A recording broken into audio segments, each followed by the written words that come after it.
विनाशाय च दुष्कृता धर्म संस्थापनार्थाय संभवामि युगे युगे संभवामि युगे युगे। श्रीमद् भगवत गीता में भगवान के महावाक्य हैं, जब जब इस संसार में धर्म की ग्लानि होगी, जब जब इस संसार में पापाचार और विकारों का बोलबाला होगा, तब तब मैं धर्म की स्थापना के लिए और अधर्म के संहार के लिए इस सृष्टि पर अवतरित होऊंगा। ऐसे ही धर्म ग्लानि के चिन्ह इस शताब्दी के प्रथम चरण से ही दिखाई देने लगे, जबकि संसार में पाप, अनाचार, अनैतिकता, चरित्रहीनता का साम्राज्य चारों ओर व्याप्त हो गया, जबकि मनुष्य के मन में दूषित वृत्तियों ने अपना निश्चित स्थान बना लिया, जबकि धर्म की शक्ति क्षीण हो गई। ऐसे समय में निराकार ज्ञान के सागर परमात्मा का दिव्य अवतरण हुआ एक साधारण मनुष्य के तन में।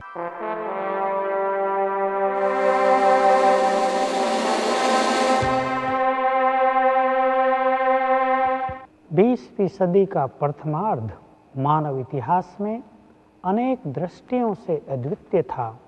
इसमें नैतिकता का अधःपतन हुआ। मनुष्य के अंदर मनोविकारों ने अपना प्रभुत्व स्थापित कर लिया। ये संसार अनेक तरह से हिंसाचार, पापाचार, लैंगिक आकर्षण, लैंगिक स्वच्छंदता की ओर बढ़ चला, और इससे भी अधिक हुआ कि संसार में विशेष रूप से अनेक तरह के आयुधों का खतरा बढ़ गया। इस शताब्दी के प्रथम 3 दशकों में धार्मिक विश्वासों में गिरावट आई। मनुष्य का नैतिक पतन अपनी अंतिम चरम सीमा पर पहुंचने लगा और शांति की तो मानो नींव हिल गई। और इससे भी अधिक प्रथम विश्व युद्ध ने तो विश्व शांति को झकझोर कर रख दिया।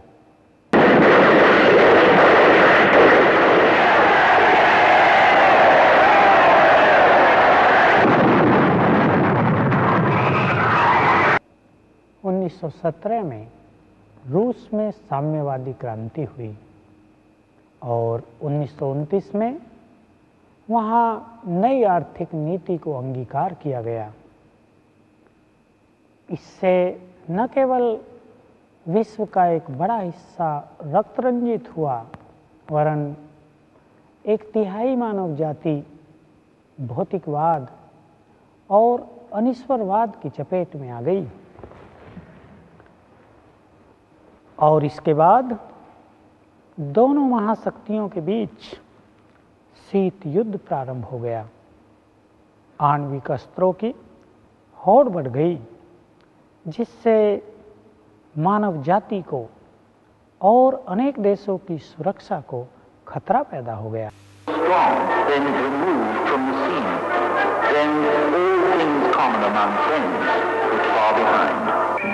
Once the League of Nations failed to stop aggression in Ethiopia and Manchuria, Hitler responded by launching his own war.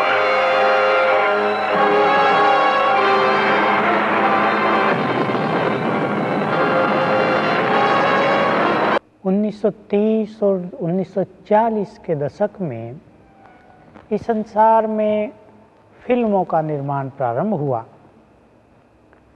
इन फिल्मों ने समाज को अत्यधिक आकर्षित किया। विशेषकर युवा पीढ़ी पर इनका प्रभाव बहुत नकारात्मक हुआ और उनमें अश्लीलता, सेक्स और हिंसात्मक वृत्ति की अतिवृद्धि हुई।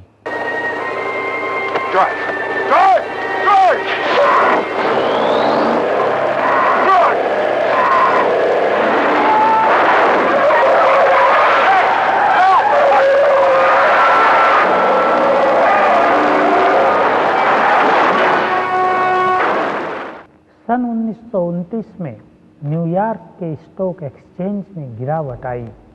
फलस्वरूप संसार में आर्थिक मंदी का दौर प्रारंभ हो गया। इस आर्थिक मंदी के कारण और विश्व युद्ध के कारण संसार को भारी आर्थिक कठिनाइयों से गुजरना पड़ा। परिणामतः लोगों में बेरोजगारी, कालाबाजारी, कर चोरी और भ्रष्टाचार का जन्म हुआ।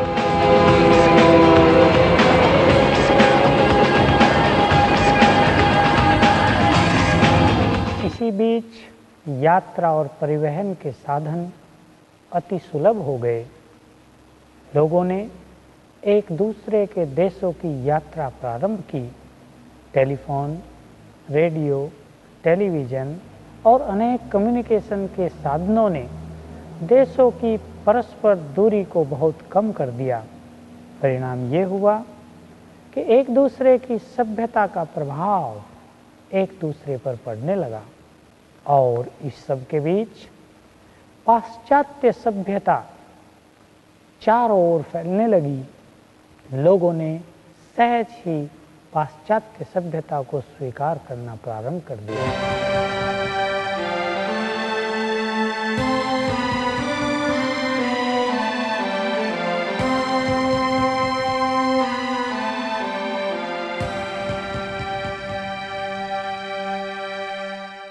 कार्ल मार्क्स, सिगमंड फ्रॉयड और डार्विन के सिद्धांतों ने बुद्धिजीवियों को विशेष रूप से प्रभावित किया और उन्होंने नास्तिकवाद की ओर, यौनाचार की ओर सबको प्रवृत्त कर दिया।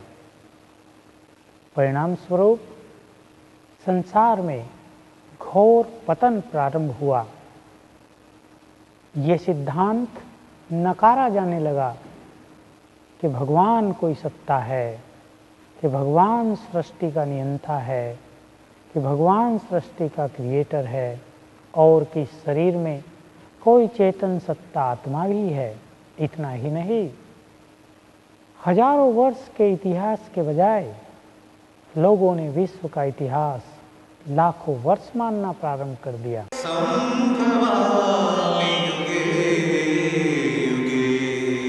यही उचित समय था भगवान के दिव्य अवतरण का, जबकि महाभारत में वर्णित सभी धर्मग्लानि के लक्षण प्रत्यक्ष दिखाई देने लगे। नारी का अपमान होने लगा, न्याय महंगा हो गया, सत्य लोप हो गया, असत्य की जीत होने लगी। मनुष्य अपने सत्य धर्म को भूलकर पाप, अनैतिकता और विकारों को ही अपना धर्म मानने लगा। ऐसे ही काल में परमात्मा का अवतरण हुआ इस सृष्टि पर। पतित मनुष्य आत्माओं को पावन बनाने के लिए, फिर से संसार में सत्य का साम्राज्य स्थापित करने के लिए, नारी का दर्जा ऊंचा उठाने के लिए और अंधकार में भटकते हुए मनुष्य को सत्य ज्ञान का प्रकाश प्रदान करने के लिए।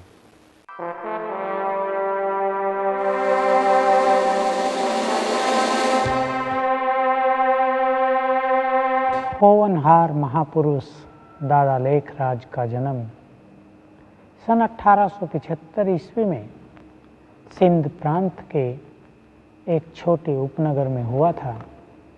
उनके पिता एक स्कूल में प्रधान अध्यापक थे। उनका बचपन का जीवन बहुत सात्विक और सरलता से भरपूर था। प्रारंभ में उन्होंने अनाज का व्यापार किया, परंतु धीरे धीरे अपनी चतुर बुद्धि के द्वारा, मिलनसार स्वभाव के द्वारा और कठिन परिश्रम के कारण वे एक प्रसिद्ध जौहरी बन गए। उनका व्यापार विशेष रूप से भारत के प्रसिद्ध नगर मुंबई और कलकत्ता में चलता था। लोग उन्हें सरल चित्त देखकर, मृदुभाषी देखकर बड़े प्यार से दादाजी कहकर पुकारा करते थे। तो बाबा का लौकिक में ज्ञान के पहले, शिव बाबा के आने के पहले भी बाबा का स्वभाव ऐसा था, सचमुच जैसा देवता। यूँ तो उन्होंने कई धार्मिक ग्रंथों का अध्ययन किया था और अपने घर पर भी अनेक गुरुओं के सत्संग आयोजित किए थे, परंतु श्रीमद् भगवत गीता के प्रति उनकी अपार श्रद्धा थी। प्रतिदिन गीता का पाठ करने के उपरांत ही वो भोजन किया करते थे। और समझो हम कभी दिल होती है कोई फकीर या गरीब को अलमारी से फ्राक उठा के दे दिया, तो रिपोर्ट मिलती थी बाबा को, तो बाबा ऐसे ऐसे आज इसने किया है, तो बाबा को हमारे सामने ही कहते थे। तो बाबा कहता था, देखो बच्ची, फकीर को तुम पुराना फ्राक दे सकती हो, नया क्यों दिया? मैंने कहा, बाबा पुराना तो उसके पास होता है, वो नया बेचारी कहाँ से लाएंगी? उसके पास तो पैसा होता नहीं है, कहाँ से लाएंगे? इसलिए मेरी दिल हुई इसको एक नया फ्राक दे देवे। तो तुम्हारी जवाबदारी है उनको नया फ्राक पहनाना। मम्मी इसको तुम पुराना फ्राक पहनाना, वो फकीर को नया पहनाएंगी। तो हम हंसते थे। तो फिर मम्मी को फिर हम लोग को गले लगा के प्यार करके मम्मी को या औरों को बोलता था, बच्चों का स्वभाव अच्छा है, दान पुण्य करना ये तो बहुत अच्छा स्वभाव संस्कार है, इसको अपने नए कपड़े में भी मोह नहीं है, वो नया फकीरों को देती है, ये भी अच्छा है। परंतु फिर भी ऐसी आदत नहीं पड़नी चाहिए, इसलिए इसको समझाने के लिए युक्ति से मुक्ति, आगे के लिए इसको पुराना देना, नया नहीं देना। तो हम हंसते थे। इसके साथ ही साथ मातृ शक्ति के लिए उनके मन में विशेष श्रद्धा और भावना थी। वे उनका सच्चे दिल से सम्मान करते थे। वे कहा करते थे कि अगर इस संसार का कल्याण करना है तो नारी जाति का उत्थान करना होगा, क्योंकि माता ही बच्चे की प्रथम गुरु होती है। नेपाल, जोधपुर और उदयपुर के महाराजाओं से दादाजी के व्यवसायिक संबंध थे। ये संबंध इतने घनिष्ठ थे कि सभी राजाओं महाराजाओं ने उन्हें बिना आज्ञा के सहज भाव से महलों में जाने की स्वीकृति दे रखी थी, ताकि वो वहाँ जाकर अपनी ज्वेलरी उनकी प्रिंसेस को और क्वींस को दिखा सकें। सभी राजा महाराजा बाबा का बहुत सम्मान करते थे।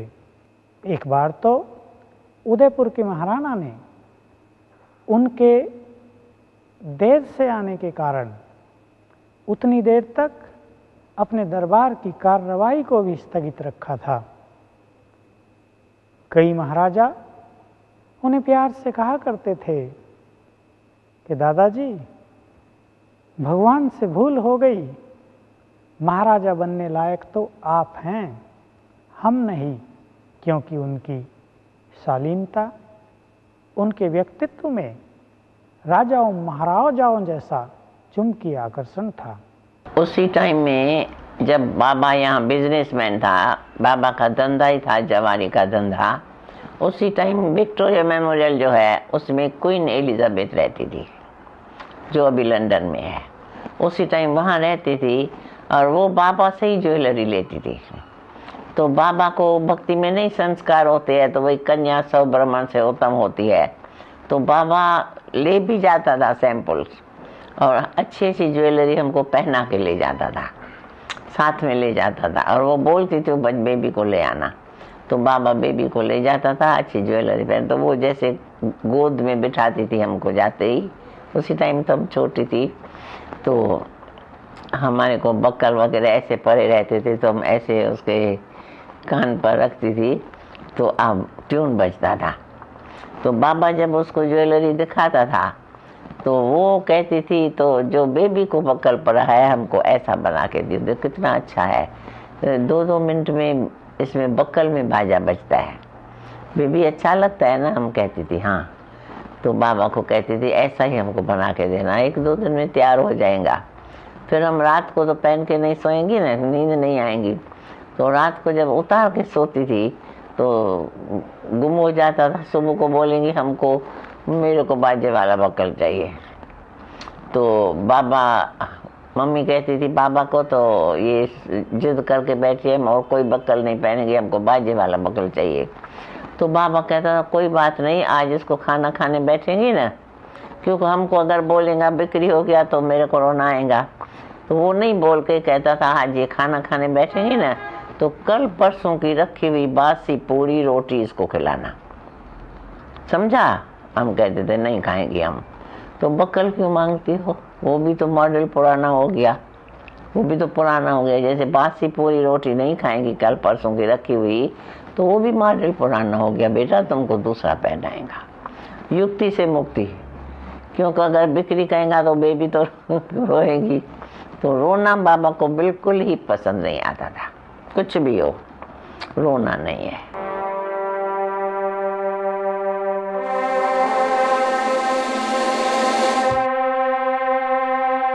बीच उनके काका मूलचंद की मृत्यु हो गई। उन्हें आभास हुआ कि आत्मा पैरों से सिमटते हुए ऊपर की ओर आई और आंखों से बाहर निकल गई। इस घटना ने उनको अत्यधिक अंतर्मुखी कर दिया। उनका चित्त इस संसार से उचट गया। एक गहन वैराग की वृत्ति ने उनके चित्त में जन्म लिया। तो गीता ज्ञान सुनते सुनते अचानक ही उस निराकार ज्योति स्वरूप परमात्मा ने उनको दिव्य साक्षात्कार कराया, उनको दिव्य दृष्टि दी। तो दिव्य दृष्टि में उन्होंने क्या देखा कि मेरे सामने विष्णु चतुर्भुज खड़ा है। तो उनको देख करके उनका दिल अंदर से बहुत गदगद उठा। तो विष्णु का साक्षात्कार होने के बाद उनको विष्णु के द्वारा ही एक वरदान मिला कि अहम विष्णु तत्त्वम। उसके बाद बाबा ने क्या फील किया कि मेरे जीवन में एक अंदर से परिवर्तन आ गया है, अंदर से खुशी, शांति, शक्ति, प्रेम के झरने बह रहे हैं।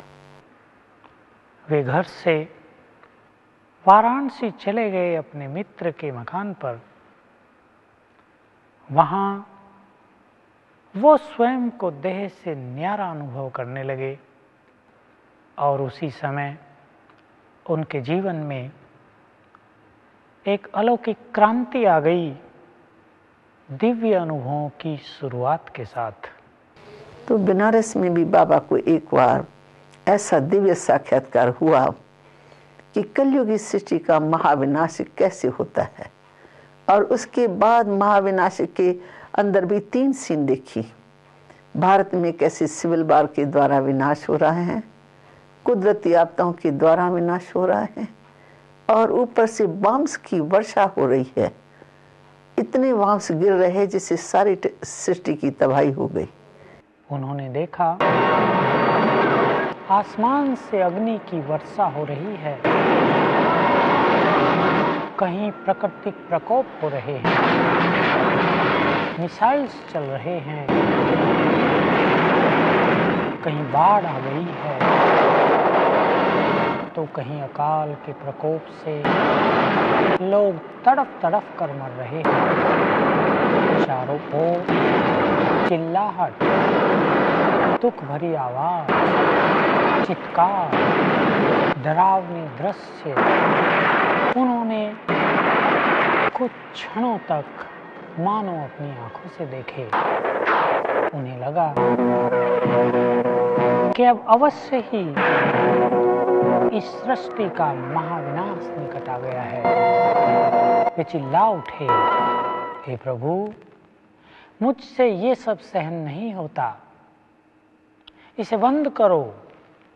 मुझे फिर से अपना वही सुख स्वरूप, आनंद स्वरूप, विष्णु चतुर्भुज रूप दिखाइए। तो बाबा ने देखा कि ये क्या इतना बड़ा संसार और कैसे ये जलता जा रहा है, मनुष्य डूबते जा रहे हैं, मरते जा रहे हैं।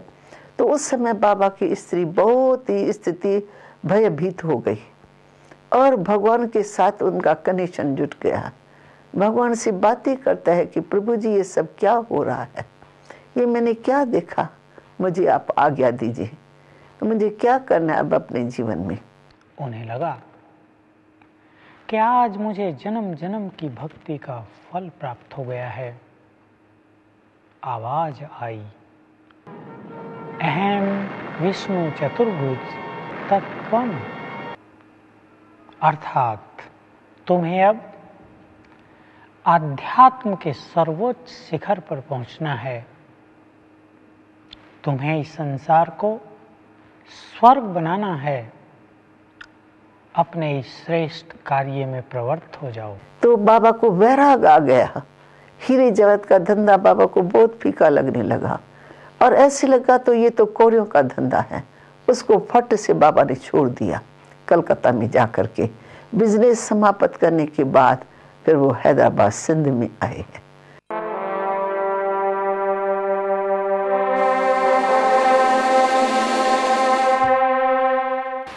एक दिन उनके जीवन में एक अलौकिक घटना घटी।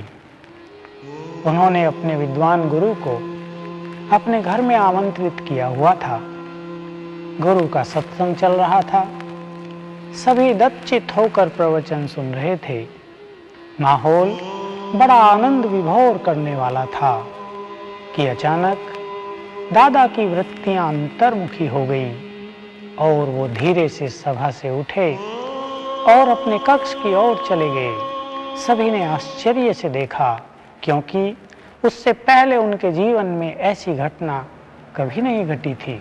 इस असामान्य घटना को देखकर उनकी धर्मपत्नी यशोदा और पुत्र वधू ब्रजेंद्रा उनके पीछे पीछे गई।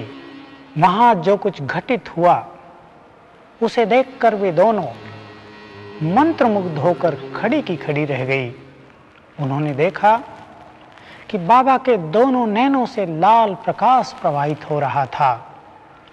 उनके मुख से अलौकिक और तेजस्वी आभा मंडल चारों ओर फैल रहा था।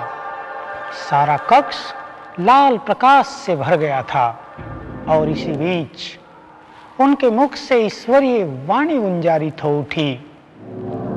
निजानंद स्वरूपम शिवोऽहं शिवोऽहं, ज्ञान स्वरूपम शिवोऽहं शिवोऽहं, प्रकाश स्वरूपम शिवोऽहं शिवोऽहं।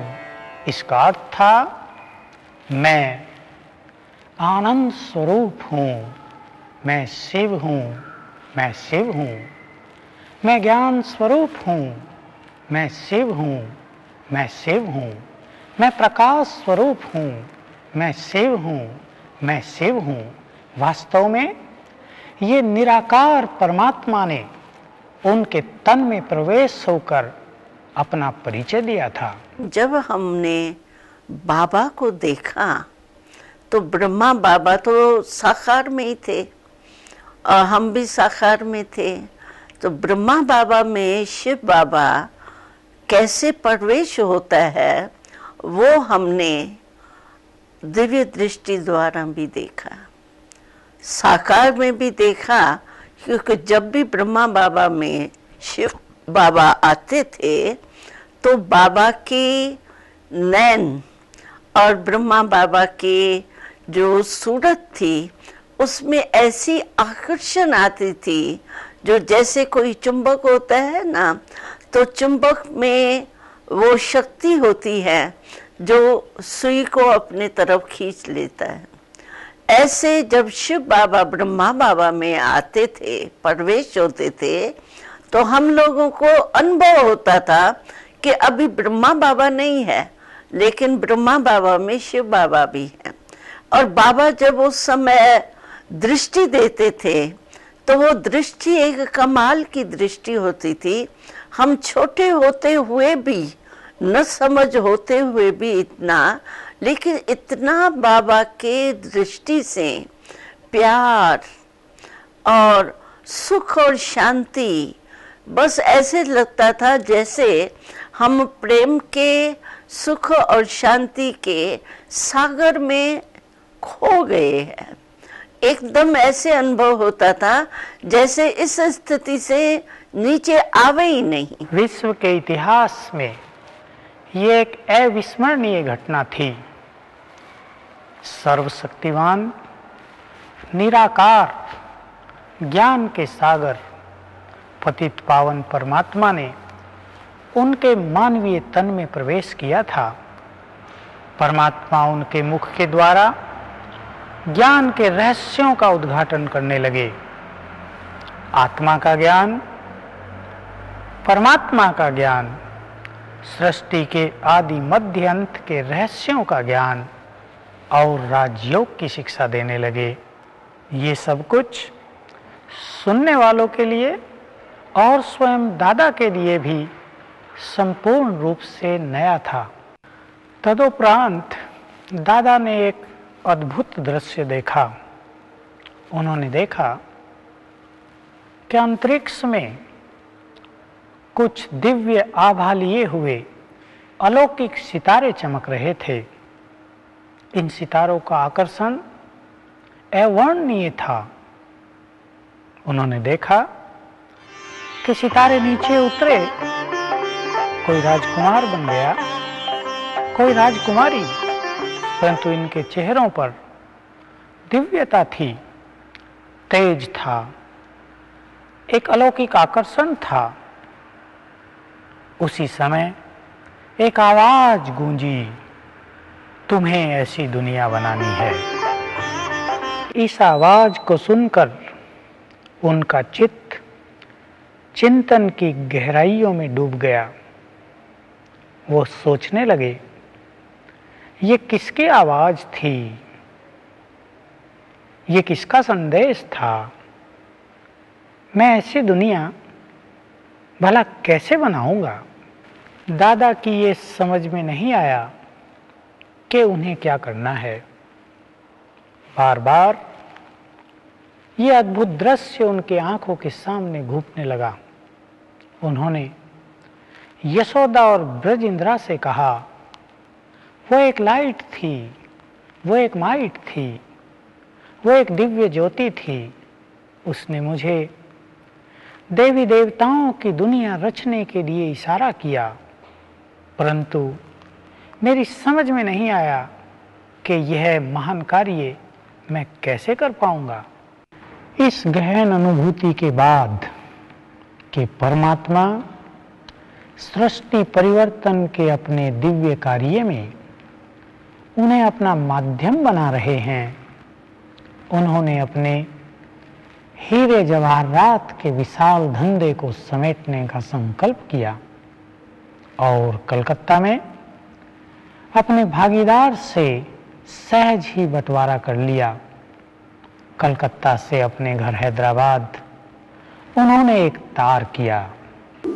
तार था, अलिफ को अल्लाह मिला, बे को मिली बादशाही, आई तार अलिफ को वारे लगा रही। इसका अर्थ है कि मुझे तो भगवान मिल गए, उनकी अखूट संपत्ति मिल गई और भागीदार को विनाशी धन की मानो राजाई मिल गई। मुझे भगवान का संदेश मिल गया है और मैं रेल से घर आ रहा हूँ। तो शिव बाबा ने जैसे ब्रह्मा बाबा को साथी बना दिया और शिव बाबा ने ब्रह्मा बाबा का रथ ले लिया। वंडर तो ये है, ये कहे शरीर उसका है, वो कहे इसका है। ये कहे वो लैंडलॉर्ड है, मेरा लैंडलॉर्ड है, इसका ही है। पर बाबा फिर एक बार हंसी में ये भी कहा था, कोई कोई मालिक मकान ऐसे होते हैं दूसरे को किराए पर भी देते हैं, खुद भी बैठ जाते हैं, कुछ छोड़ते नहीं, अंदर छिप के बैठते हैं। तो ये ऐसा है, खुद भी बैठा हुआ है, उसको भी दे दिया। इन घटनाओं ने दादा के जीवन में महान परिवर्तन ला दिया। अब निराकार परमात्मा उनको अपना माध्यम बना चुके थे और उन्होंने उनको नाम दिया प्रजापिता ब्रह्मा।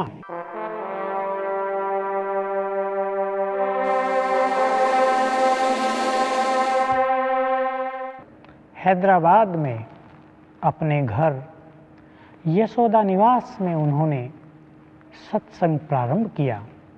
सत्संग के प्रारंभिक दिनों में बाबा ओम की ध्वनि लगाया करते थे, जिसे सुनकर सभा में उपस्थित सभी लोग एकाग्रचित्त हो जाते थे, ध्यान अवस्था में स्थित हो जाते थे।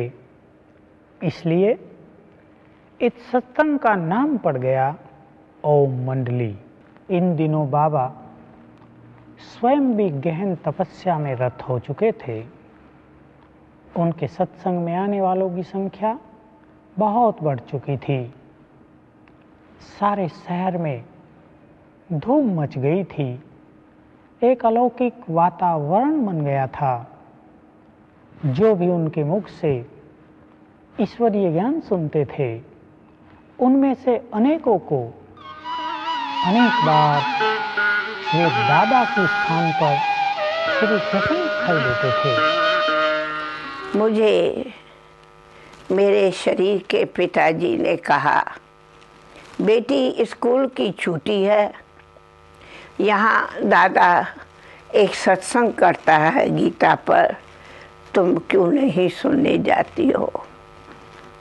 मैं उनकी आज्ञा लेके, और अपनी एक फ्रेंड थी और वो सत्संग नज़दीक में ही हमारे होता था, पड़ोस में, मैं वहाँ गई।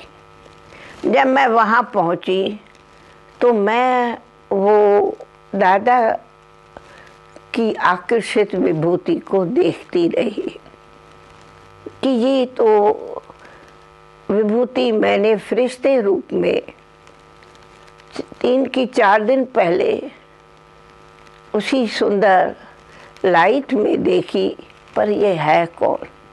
क्यों मैं पहले तो कब देखा नहीं था, नाम सुना था पर देखा नहीं था। इतने में ही वही श्री कृष्ण लाइट से वही बंसरी लेके डांस करते मेरे सामने आए।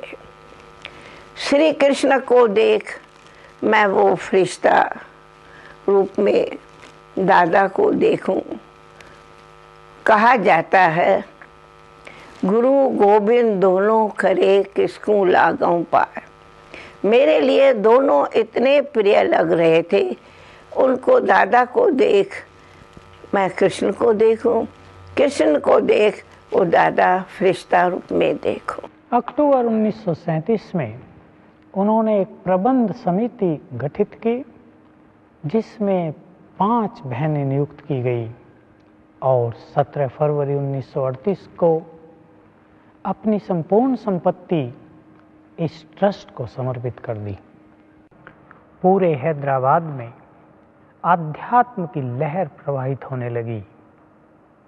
प्रभु प्रेमी लोग इस निश्चय के आधार पर कि परमात्मा उन्हें पतित से पावन बनाने के लिए आए हैं, पवित्र जीवन पालन करने के लिए तैयार हो गए। अनेक विवाहित स्त्री और पुरुषों ने ईश्वरीय संदेश के आधार पर पवित्र जीवन की प्रतिज्ञा कर ली और अनेक अविवाहित बालक और बालिकाएं भी इस ओर दृढ़ संकल्प से प्रवृत्त हुए। परंतु काम वासना में लिप्त भौतिकवादी अभिभावकों को उनकी ये बात हृदयंगम नहीं हुई। ऐसे ही जब आंदोलन शुरू हो गया, लेकिन फिर भी हम लोग जिन्होंने एक बार ज्ञान अमृत पिया वो तो उनके बिगड़ रह नहीं सकते, तो वैसे वैसे करके भी हम जाते थे। तो उनको रोकने के लिए उन्होंने आखिर ये सोचा कि हम पिकेटिंग करके इनको जाने से रोकें, और जो जिन घरों से जाती है उनको घरों में बंद करें, तो जैसे दादा का सत्संग बंद हो जावे। क्योंकि बाबा ने एक ओम निवास भी खोला था, जिसमें छोटे छोटे बच्चों का हॉस्टल भी था, तो पढ़ाई भी होती थी। तो उसके आगे उन्होंने पिकेटिंग का प्रोग्राम बनाया। उसमें मेरे भी संबंधी थे, वो भी शामिल हुए, और मेरा मौसर जो था आसाराम वो भी शामिल हुआ। सभी ने एक दिन सुबह को सवेर में जब भी हम बच्चे घूमने जाते थे, उसी टाइम हम जब भी घूम के आए तो उन्होंने बाहर में पिकेटिंग करके रास्ता रोक दिया कि अंदर कोई नहीं जावे। उस पर लेकिन हम बच्चों का, पहले बच्चे थे, लेकिन उन्हों का इतना दृढ़ संकल्प था कि वहाँ 12 बजे तक बिगड़ कुछ खाए पिए खड़े रहे। तभी उन्हों को आखिर कलेक्टर को बीच में आना पड़ा और उन्होंने उनको सलाह दी कि बेचारे बच्चों को भूख मत मारो, उसीलिए उनको छोड़ दो। तो उन्होंने फिर पिकेटिंग खत्म करके चले गए, तो हम वापस गए। कुछ धनवानों को बाबा का ये महान कार्य रुचिकर न लगा और उन्होंने किराए के कुछ गुंडों को बाबा की हत्या के लिए प्रेरित किया। धन का लोभ देकर उन्होंने एक सिख को इस कुकृत्य के लिए भेजा। सरदार हाथ में कृपाण लेकर बाबा के निवास स्थान पर पहुंचा। उसने इच्छा व्यक्त की कि मैं बाबा के दर्शन करना चाहता हूं, उनसे आशीर्वाद प्राप्त करना चाहता हूं। परंतु जैसे ही उसने बाबा के कक्ष में प्रवेश किया, उसको बाबा के स्थान पर गुरु नानक देव बैठे दिखाई दिए। उसने अपनी कृपाण फेंक दी और बाबा के चरणों में गिरकर बिलक बिलक कर क्षमा याचना करने लगा। सन 1947 में देश का विभाजन हो गया। इन सभी तपस्वी भाई बहनों ने बाबा के साथ 14 वर्ष तक कराची में गहन तपस्या की। सन 1950 में कुछ प्रभु प्रेमी भारतवासियों की ओर से इन्हें भारत में आने का निमंत्रण मिला। बाबा 380 भाई बहनों के साथ माउंट आबू पर आए। उन्होंने अपने कार्य क्षेत्र का मुख्यालय पवित्र तपस्वियों की भूमि आबू पर्वत को बनाया और यहाँ से सारे भारत की और संपूर्ण विश्व की ईश्वरीय सेवा का कार्य प्रारंभ किया। इस तरह पिछले अनेक वर्षों से ये ईश्वरीय कार्य इस धरती पर चल रहा है। विश्व के कोने कोने से लाखों लोग ईश्वरीय ज्ञान और राजयोग से लाभान्वित हो रहे हैं। बाबा 18 जनवरी सन 1969 को अपनी संपूर्ण अवस्था को प्राप्त हुए, अर्थात वे इस नश्वर देह का त्याग कर व्यक्त से अव्यक्त होकर अव्यक्त वतन के निवासी बन गए और तब से अब तक पिछले 30 वर्षों में हजारों बार हम सभी ब्राह्मण वत्सों के मध्य आकर ईश्वरीय ज्ञान और ईश्वरीय पालना के द्वारा हमें निरंतर मार्ग प्रदर्शना करते आए हैं। ईश्वरीय संदेश है कि इस अंतिम समय में अपने जीवन को पवित्र बनाकर मुझ परमात्मा से मुक्ति और जीवन मुक्ति का अपना जन्म सिद्ध अधिकार प्राप्त कर लो। सत्य स्वरूप